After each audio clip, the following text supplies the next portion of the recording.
In the year, a mountaineer is camping in the Karakura Mountains in India. Suddenly a mysterious glowing thing appears outside his camp, and he decides to take a closer look only to discover a Gint-like ball covered by a thin layer of ice. After staring in awe for a moment, the man tries to hit it with his pickaxe, which immediately makes him fall, and faint as the sphere glows brighter. When he wakes up moments later, he discovers the sphere is gone and there's a weird-looking scar on his body. Years pass, and it's now Helen, an astrobiologist named Helen, teaches at Princeton University before going home to her stepson Jacob. The boy has been distant since his father died, but Helen still cares for him deeply. Suddenly Helen gets a phone call from an unknown person who tells her that a car is coming for her. At that moment a pause is around the house, and an FBI agent knocks on the door to tell Helen she must come with him. Now he refuses to explain anything, and Helen doesn't want to leave Jacob alone. But fortunately the neighbor comes to see what's going on, and Helen can leave Jacob with her. Afterward Helen is taken away in the car, but the FBI agent still refused to answer her questions. Eventually, they arrive at Aten Airfield, where Helen boards a helicopter full of scientists from different fields, like a nuclear physicist and a civil engineer just like Helen. All these scientists were taken from their homes without an explanation. Moments later, the group arrives at the Linwood Military Academy in New Jersey, and the military asks everyone to leave their cell phones at the entrance. Helen acts quickly and hides her phone under her clothes before she is taken away by her old friend Michael, who put Helen on a little list because of her work with a famous doctor called Carl. Then Michael gathers all the scientists in a room to do a presentation on the current situation. It turns out a unidentified object from space is approaching Earth, following an unconventional trajectory, and according to their preliminary calculations, the object will inevitably collide with the planet. Because of its huge speed, it is impossible to shoot it down, so the government has decided to form an emergency response team that must deal with the consequences of this catastrophe. The team only has a little over an hour before the cosmic object crashes at Manhattan and kills around 8 million residents. After the meeting, Helen locks herself in the bathroom to call Jacob and tell him to hide in the basement, although she doesn't give him the details. Her conversation is overheard by one of the soldiers, but instead of arresting her, she asks to borrow the phone because she wants to call her family, too. Afterward, the scientists travel to the site where the object will impact and quickly get alarmed because the object can't be identified and the rocket launch system is blocked. Terrified, they hold hands and count down the last few seconds, but to their shock, nothing happens. At that moment, they see through the window a bright ball of light slowly approaching Earth until it lands in the middle of Central Park, causing people to run away in terror. The scientists immediately put on protective suits and carefully approach the glowing sphere, feeling like there's something in the air around them, perhaps electromagnetic waves. Soon the police and the military show up with weapons and surround the area, and at that moment a light begins glowing brightly on the sphere as an alien creature emerges to meet them. Helen slowly approaches the alien, and he extends his hand to her. But when she tries to reach back, a shot is fired and the alien falls into her arms, visibly bleeding. Suddenly a huge creature appears out of the light and uses its powers to take away electricity in the area, incapacitate every piece of machinery. It also emits a terrible ultrasonic sound that stuns everyone's ears. Then the creature reaches for the wounded alien, but the alien stops it with a mere gesture, and the robot immediately shuts down, allowing machinery to go back to normal. Afterward, the injured alien is taken to a military laboratory, but the medics don't know how to treat an unknown creature, and they lose so much time that the alien begins getting worse. Helen advises them to bring in a surgeon to at least remove the bullet, and they do exactly that. The surgeon makes an incision and removes the bullet easily, but is also surprised at how similar to humans the alien is inside. He also notices that the gray skin-like tissue is cracking and separating from the alien's body, so he proceeds to remove the entire layer. To everyone's shock, the remaining creature looks very human. Next, the alien is put in a special protective capsule where his condition is monitored. Helen notices his dreaming, and at that moment the alien wakes up, immediately panicking when he sees the capsule. With a friendly voice, Helen talks to him and tells him there's no danger, and the alien comes down. While it's revealed he looks exactly like the mountaineer from above. For now he doesn't answer questions, she only repeats Helen's words. Meanwhile, humanity is going through chaos and panic. Stock exchanges are closing, and New York citizens are being prepared for urgent evacuation. People around the world are also fleeing population centers on their own, fearing an alien invasion. While the President and Vice President hide in a shelter, the Secretary of Defense Regina holds an emergency meeting and learns that the aliens have managed to hack into one of the space satellites, so now they have all the classified information about national defenses. To make matters worse, more of these glowing spheres are landing all around the world. Arriving at the lab, Regina listens to the scientists report flash samples taken from the alien show the presence of from 3 different life forms. The creature's body tissues are human, and the gray flesh shell is organic, which is a kind of protective suit of placenta. It seems the aliens had previously visited Earth and obtained a sample of human, explaining the mountaineer's scare and why the alien could take a human form. Afterward, the group visits the alien, who is speaking perfect English, and asks for water. His hand trembles as he brings the glass to his mouth, and he explains that it will take time for him to get used to this body. Regina tries to interrogate the alien, but her questions are ignored. Then Helen asks him to tell her about himself. So the alien introduces himself as Klaatu and says that he is a representative of a group of civilizations. He asks for a special meeting with Eon, so he can talk to all the world leaders, but Regina refuses. Seeing as Klaatu won't offer any more details, Regina orders for him to be injected with truth serum and sent to a safer location for interrogation. The scientists believe that Klaatu is the most important discovery in human history and don't want to hand him over to the Secret Service. But Regina thinks this alien is a great danger to humanity, and that falls under the jurisdiction of the Secretary of Defense. Michael and Regina get into an argument only to be interrupted by Helen, who assures them that she will personally inject the alien and perform all the necessary tests. Then Helen is given a vial of truth serum, but she sneaks into the pharmacy and secretly takes a vial of regular saline too. Meanwhile, Regina tells Klaatu that they'll be transferred to a more secure location, and when Klaatu says he intends to leave, Regina informs him she won't let him because he has illegally invaded this planet, and his huge robots has attacked the military.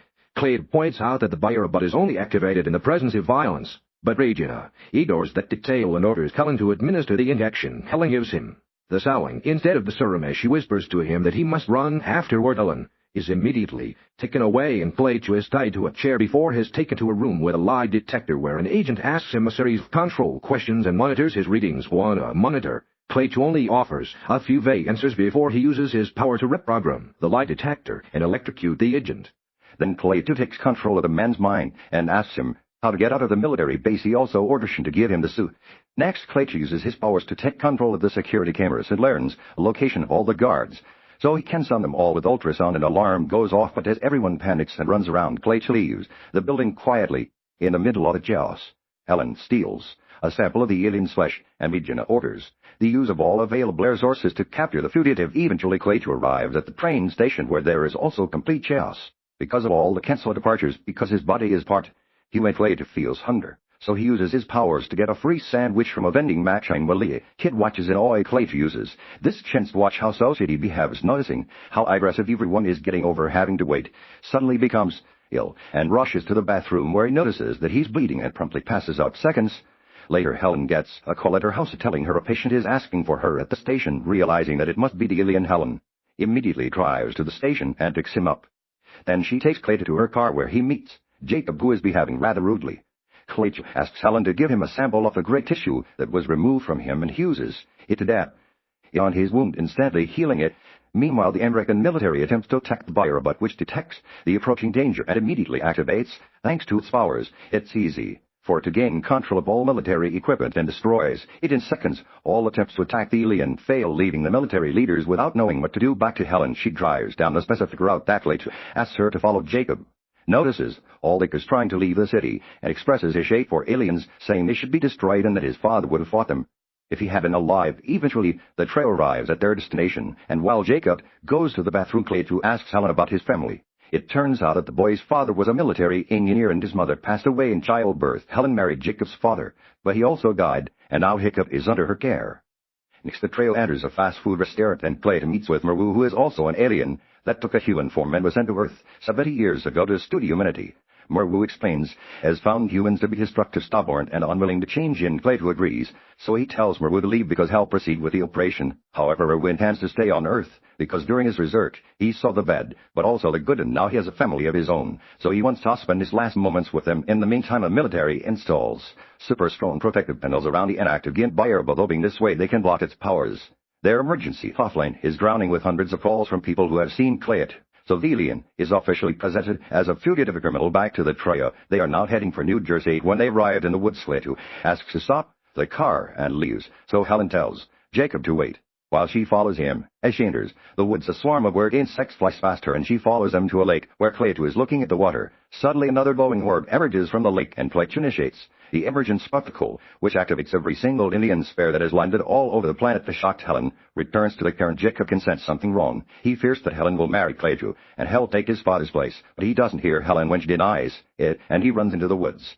Helen follows him, and suddenly they notice a bright beam of light among the trees. It is the glowing sphere, which now is leaving the planet together with all the others. The only sphere that remains on Earth is the one in which Klaatu arrives. Speaking of Klaatu, he returns from the first and tells Helen to take him back to the city, but Helen refuses to help him until she gets an explanation. Klaatu tells her that mankind is destroying the Earth, and since there aren't many planets in the universe where complex biological organisms can live, Klaatu has come to save Earth from the humans, believing that the planet can be born if all the human infestation is removed.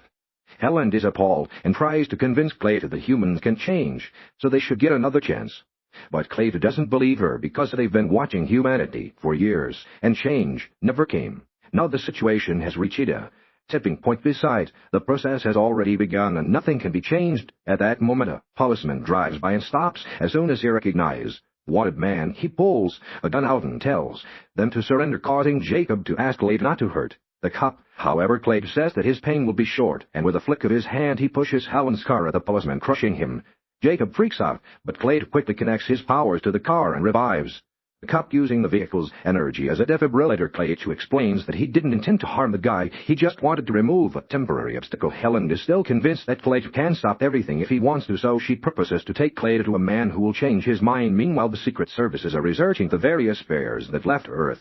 Through video footage, they discover the glowing orbs are transporting many kinds of Earth creatures away to space. Regina realizes the spares are arc-like Noah's, meaning a flood is coming soon. While in military places the buyer but in a silo deep underground, riots begin to break out all over the planet and looting increases. Back to Helen, she brings Klaatu to see Carl, a Nobel Prize-winning scientist she's worked with. When Klaatu finds a formula on a board, he decides to correct it, and Carl quickly joins him to solve the unfinished problem together. This allows Carl to guess Klaatu is the wanted alien. In another room, Jacob watches and sees the hotline number to call in case anyone has seen Klaatu in the living room. Carl wonders how Klaatu's civilization managed to survive, and Klaatu explains that their son began to die out and they had to evolve to survive. Carl points out that with a case of change coming when a being is on the brink of extinction, and since humans are at that point, now they should be given some more time. This gives Klaatu a lot to think about, but their chat is suddenly interrupted by the appearance of Air Force helicopters.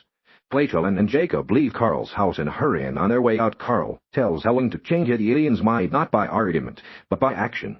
The tray tries to hide from the military and youths, but Jacob steps out into an open clearing to begin shouting and waving his arms to attract the attention of the helicopters before confessing to Helen that he called them because that is what his father would have done. A devastated Helen tries to remind him that his father is no longer around, but this only makes the boy cry. Suddenly one of the helicopters captures Helen and immediately flies away. The other two helicopters spot Klaatu and prepare to open fire, but Klaatu uses his powers to stun the pilots and make the helicopters crash into each other. A terrified Jacob runs into the woods to escape. However, Klaatu quickly catches up to him and saves him just in time from falling into the river.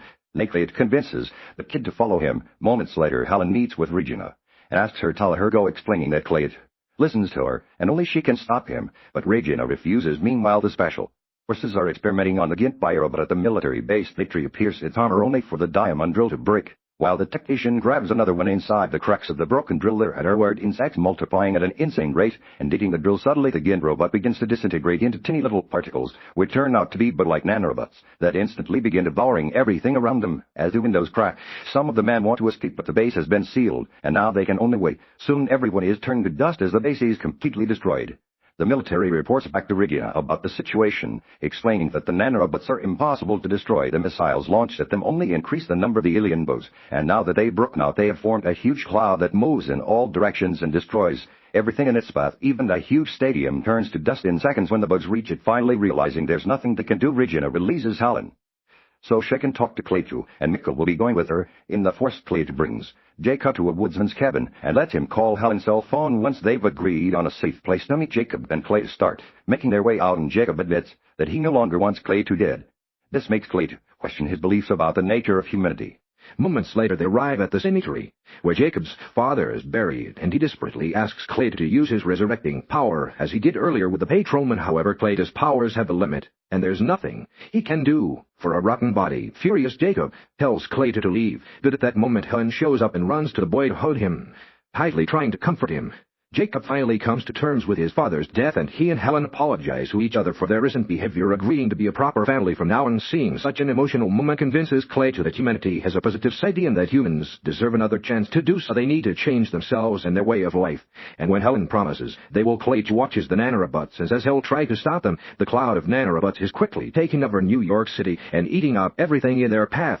No matter If it's people, buildings, or vehicles, Regina talks to the President of the United States, explaining they're trying to solve this through peaceful negotiations. However, the President is desperate and orders her to resume military action. Helen, Jacob, Klaatu, and Michael rush back to New York, where the remaining spares. All streets are empty except for the military blocking the roads, but Klaatu makes Michael drive right through them. At first, the soldiers begin chasing them, but soon they receive orders to stay back. Seconds later, the group makes it to Central Park and is surprised to see all the military and scientists are gone. At that moment, the Air Force begins bombing the area, like the President wanted, causing the car to flip and crash, while a huge fire begins engulfing the park. Unfortunately, Michael dies, but the others are okay. Then an Aerobus arrive at the area and begin cracking up the car. So Klaatu takes Jacob and Helen out, intending to reach the spare. However, the bug cloud is already surrounding the globe and covering the sky, so the trio has torn to hide under a bridge. Suddenly, Jacob's nose begins bleeding, and he passes out as Helen's nose begins bleeding as well. Klaatu explains they're dying because the bugs are slowly eating them from inside, so Helen begs for his help. The alien grabs their hands and uses his powers to make the bugs come out, absorbing them into his own body instead. While Jacob wakes up, Klaatu confirms Gort was right. Humans are capable of change when on the edge of the abyss. After giving the family a goodbye look, Klaatu steps outside and slowly forces his way through the cloud of nanorobots until he reaches the spare. Then he touches the glowing orb, which results in his body disintegrating, but also the destruction of all the nanobots. As the dead bugs fall on all over the planet, all technology also goes out of commission and cities are plunged into darkness, which is the price humanity must pay for what they've done to Earth. Helen and Jacob come out to watch the glowing spare leave their planet, and Jacob implies that Klaatu's essence is still inside.